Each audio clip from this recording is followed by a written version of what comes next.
Hey y'all, this is Jessica Touch J and I'm coming at you, putting it all out there in pieces, baby. What's up? How my babies doing today? Happy Sunday. Y'all already know what time it is. Y'all already know what's up. Y'all hear it? Yeah, mama about to drop a dime on y'all. I got that early crime review, baby. Check this thing out right here. Woo! I never took a straight path nowhere. Hey. Life's full of twists and turns, bumps and bruises. I live, I learn. I'm from the city full of yellow cabs and skyscrapers. Yeah. It's hard to get a start in these spots without paper. Homie, I grew up in hell. I'm block away from heaven. That corner 15 minutes and move to 7. Pure snow. Bag it, then watch it go. Occupational options, get some blow up some hoes. Shoot the ball at the strap, learn to rap on the jack. Fuck it, man, in the meantime, hold it and pump a pack. This my Regal Royal flow, my James Bond bounce. That 007 and 62 on my count. I'm an undercover liar, I lie under the covers. Look a bitch in the eyes and tell her, baby, I love you. You're my inspiration, you're my motivation. You're the reason that I'm moving with no hesitation. Y'all hear that? They say it's a big rich town, baby. But this is just a touch of J and I'm coming out there and I'm putting it all out there in pieces for you. I hope you guys are having an amazing start to your week. Again, happy Sunday. I'm going to go ahead and I'm going to try to sum this thing up for y'all. This week was bananas. Yeah. All right, y'all ready? All right, so y'all remember last week, right? I left y'all off with Jamie going to Angie's house. Remember, he was with the pastor and the pastor said to him, what is it that you want? And he said, I want to be a better man. I want to be a changed man. So who did he always want to be a better man and a changed man for? Angie. He wants to go and see Angela. So he knocks at her door. She let him in, right? And that's how they ended last week. So how they bring it back is he's there now talking to her. He's got it together and he's like, listen, Angie, I'm a mess. I need help. I'm falling apart. I don't know what I'm doing. He's actually really standing there, basically in tears. You could see it all over his face. How he's just like, look, I keep seeing my daughter's face everywhere. I'm losing it. I need help. I've been such a terrible person, and now I just want to be better. Like, help me. And she's just looking at him like, come on, Jamie. Like, what do you want? Now listen, y'all, I'm going to drop a dime on y'all. Y'all remember The Boy That Cried Wolf? Well, this is basically what this episode is kind of all about. It's about him trying to be a changed, better man, but nobody believes him. All right, so he's starting off with Angie, and he's telling her, so he confessed. And he goes, I got to tell you something. And she's just like, yeah. And you know what he says to her? When I left you, it wasn't because I didn't love you. He says, I left you because somebody threatened your life. And I didn't want them to harm you, so I left you. Now, remember when he was on the outside of the door and he was crying last season and she was on the inside of her apartment. She was on the floor crying because she really, really loved him. And he made it up in his mind that he knew what was best and he left her alone. So she's heated. She's like, why didn't you tell me? Why didn't you tell me that was the reason? Like, because she was thinking he really didn't love her. So he's like, I don't know, but, look, we're here now. So she's not trying to hear that. She's like, listen, you don't have to leave. You can sleep on the couch. There's a toothbrush underneath of the counter. I'm going to bed. Yes, honey. She goes in her room. She shuts her door and does not come out until the morning until she is fully dressed. So she comes out in the morning and I don't know, maybe she had this aha moment, last night. I don't know. But she comes out. She goes, Jamie, listen, I got to tell you something too. He's like, okay, Angie, go ahead, right? She's like, did you sleep well? He's like, no, I didn't sleep at all. And then guess what, y'all? We hear. Let me do that for y'all again. Guess who's at the door, y'all? Guess who's at the door, y'all? Oh, my God, I'm getting hyped because I'm about to tell y'all. Tasha. Angie looks through the peephole, right? St. Patrick, Ghost, a.k.a., whatever y'all want to call him today. I don't know. But he's like, don't answer it because he doesn't know who it is. She's like, no, I can't. I have to open it. She opens up the door. Guess who walks in? It's Tasha. Tasha's like, listen, Angie. Tasha's all like, she sees ghosts. She starts talking to Angie like, I don't even care that you're there. Listen, they came to my house and they're worried about this daggone gun. They questioning me about the gun. Ghost's mouth is open because he's trying to figure out why Tasha and Angela are in cahoots. Like, what's going on? Why y'all working together?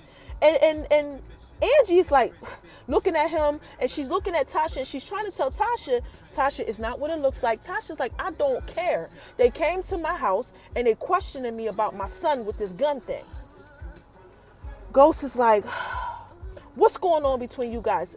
You know what Tasha says? She knows everything. She knows everything. Ghost is like, what do you mean she knows everything? He's like, she knows everything, Ghost. She knows that Tariq killed the cop. Angie's like, yeah, I know everything. We've been working together. You know, basically, that I think that's what she was getting ready to tell him, but she came there. You know, Tasha came. So now they have this scene where they have Tasha and they have Angela standing together and they're looking at Ghost. They're like in alliance against him. And they're like, listen, we got to take care of this. You got to go. And Ghost is like, I don't understand this. And I daggone sure don't understand why you guys are working together. Let me fix this. And they're like, no, we didn't bring you in this in the beginning because we knew that you would mess this up. So anyway, they get Ghost to leave. Ghost leaves. So now they got this scene where they got Tasha and they got Angie together and they're talking. And Angie feels the need to tell Tasha, I wasn't sleeping with Ghost. Tasha's like, I don't care. Angie's like, I'm telling you the truth, though. I didn't sleep with him. She said, I'm telling you the truth. I don't care. So do you see how they have Tasha now? Tasha's fed up. Tasha's like, look, man, I done been through hell and high water with my husband. You've been effing him. You know, like, seriously, you doing all this now, you with him. I don't care if y'all are still messing around. I just want to save my son. That's where she's at with it. So anyway, basically what happens now is that Angie briefs Tasha on what she needs to say and gets her ready for this questioning that she has coming up. So now let's talk about Tasha, right? They questioning Tasha. They got Tasha sitting there, and guess who's questioning her? Remember the one that Angie got rid of? You know, the detective, the NYPD detective lady, Miss Hernandez was her name? Yeah, Hernandez is her name. I believe so. Hernandez, right? So she's in there and she's questioning Tasha. She's like, yeah, you know, asking her all these questions. And she basically tries to flip the script on her and basically tries to say, well, you know, Angela and your husband are working together against you. Yeah, she tried to flip the script on her.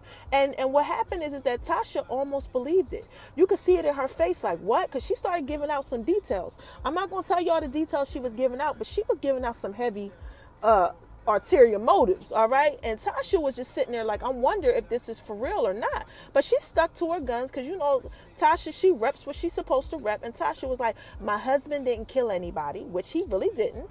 And she was just like, basically, do I need my lawyer? Are you trying to put this on me or what? I need to go. So Tasha goes ahead and she leaves, right? So now we're going to talk about my man, all right? We're going to fast forward to my man. Y'all know who my man is, Tommy, right?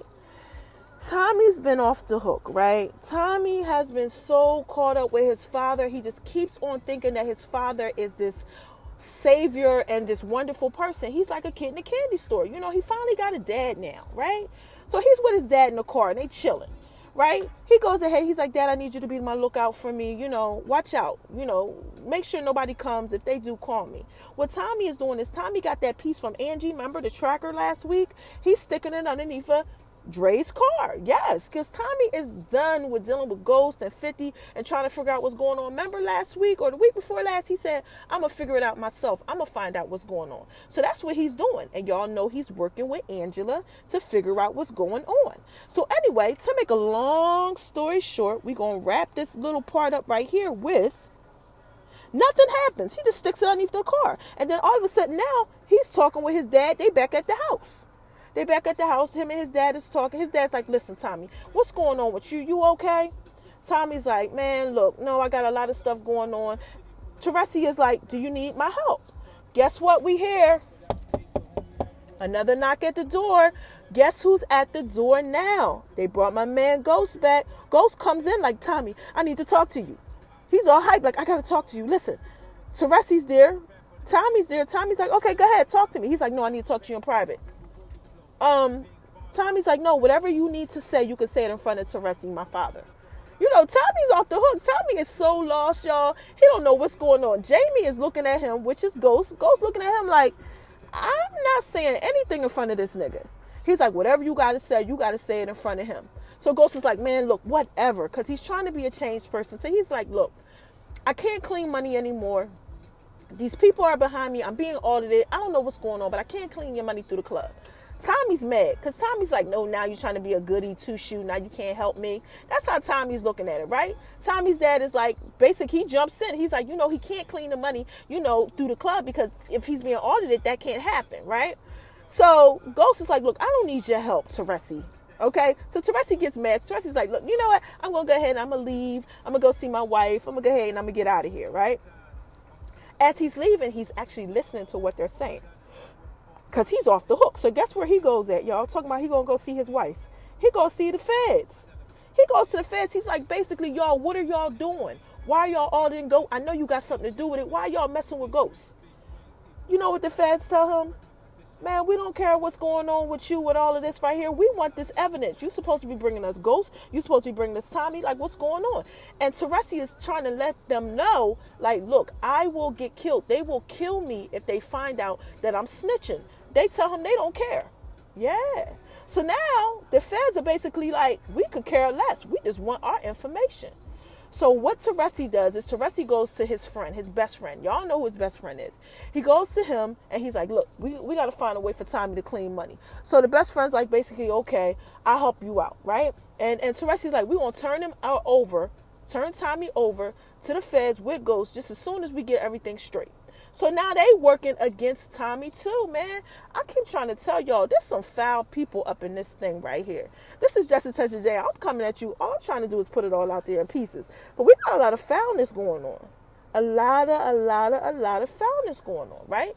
So now let's talk about somebody else who's foul who I ain't talk about today. We're going to talk about 50 real quick. 50 been doing some foul stuff, and guess who he doing foul stuff with? Tariq, y'all. He back messing with Tariq, and that's all I'm saying. You got to watch that right there. That right there, that's a bit off the hook right there, that 50 doing that. But y'all know who he is. He from the land of Canaan. 50's off of the meat rack, and he going to keep on being that way because that's just who he is, man. He Canaan. All right, so now since we talking about bad guys, y'all know who I ain't talk about, right? Dre. Yeah, man. So this is the scene, right? They got Dre standing there with Ghost. And Ghost tells Dre, I need you to come back and work for me. Dre like, what? I'm not coming back and working for you. You just got me fired and all this and all that with these clauses and everything. Ghost like, nah, I need you to come back. I need you to come back. I'm trying to do some stuff. And he's like, no. And then Ghost is like, listen, I'll give you money for this. I'll do this. I'll do whatever. You just need to come back. So he goes, you know what? I'll come back if you take care of somebody for me. So he tells him, I want you to go ahead and take out the leader of the Jimenez. You know who that is, right? Diego. He's like, you got to take out Diego. Right? So you know what Ghost does? Ghost sitting up there and Ghost says, well, you know what? I need you to take out Tommy's people. Tommy's head of Tommy's thing, I need you to take them out. So you know what they do, y'all? They agree. So now, like, remember, Ghost is trying to change, but he has like this devil on his shoulder, plus he got the angel on his shoulder. Y'all know how it is when y'all trying to get better and y'all trying to do some stuff, and then you got your past haunting you, and then you got your future that's right there, and you struggling with him. So that's what he's doing, but he got to do what he got to do. So y'all need to make sure y'all pay attention to Dre. Let me tell you something else that Dre got going on real quick before I get ready to close this out. Dre also is now paranoid. He don't know who to trust. He don't know what's going on. But what he finds out is that Diego's sister, right? Y'all know who Diego's sister is, right? Alicia. He finds out that she is trying to take out her own brother. And she's been plotting and scheming and scamming and all this too. And basically Alicia tells Dre, you better fix it. And I don't care if you take out my brother or not. Yeah. So then again, we got somebody else shiesty. So let's end this thing right here with this craziness. Y'all gonna be tripping when I tell y'all this. Y'all know Angie, right? So Angela, right? She's supposed to be taking care of everything and making sure that everything is all smooth. Do you guys know that they put it together? Cooper. They put it together and they find out that she is also in cahoots with Jamie, with Tasha. They find out her boss, everybody knows now that she is in this whole scam with them and she's working with them. They find out that she tried to go ahead and hide the ballistics with the gun matching with Tasha's gun. They actually find out that it matches. Yeah, y'all. So, listen, it's just a touch of J. I'm just dropping a dime on y'all. I'm coming out there, putting it all out there in pieces. That's the end of it. I'm not telling you nothing else. Oh, wait. There's one other thing I want to tell you. There's a scene in here where they have Tasha now coming back, and she's telling Jamie and she's telling Angie, because they're at his house, she's telling them, after she got questioned, they think you guys are in it together. So Tasha is now really like, she's done with both of them. And Jamie's like, you know what? No, let me go ahead and let me fix this. And you know what Tasha says to him, y'all? I got to end y'all with this right here. Tasha said, I'm going to fix it. He's like, how? She says, because I'm going to get the lawyer to lie for me. And he says, what lawyer? Y'all know the lawyer that she been messing with? You know what Tasha says? Tasha said, he's going to lie for me because he loves me way more than you ever have. Jamie's looking like, because he don't know what's going on. So now he know Tasha got something going on. So anyway, y'all, that's it. That's the power review. This is Just a Touch of J. I came at y'all. I tried to put it all out there in pieces. All right. I want to say thank you to everybody who's praying for my grandfather. For y'all who don't know, my grandfather had a stroke. A really bad stroke where he had to have surgery on his brain. So me and my family, we're out here, we out in Jersey, and we just trying to get it all together. So thank you guys who are praying. Thank you to you for my grandfather, James Harris. I appreciate that. Keep my family in prayer. And also a big thank you to everybody who's sending me in stuff, to everybody who's supporting and participating in my self-love campaign. We are on day 25 and I love you guys. I can't wait to send one of you guys on this flight because you guys deserve it. Like, I really see that you guys are really doing this campaign. All right, so but finally, again, this is Just a Touch of J. I'm coming at you. I love you guys. I just wanted to put some things out there in pieces for you. Happy Sunday. You guys have an amazing week, and you don't let anybody steal your joy. I love you guys. Bye-bye.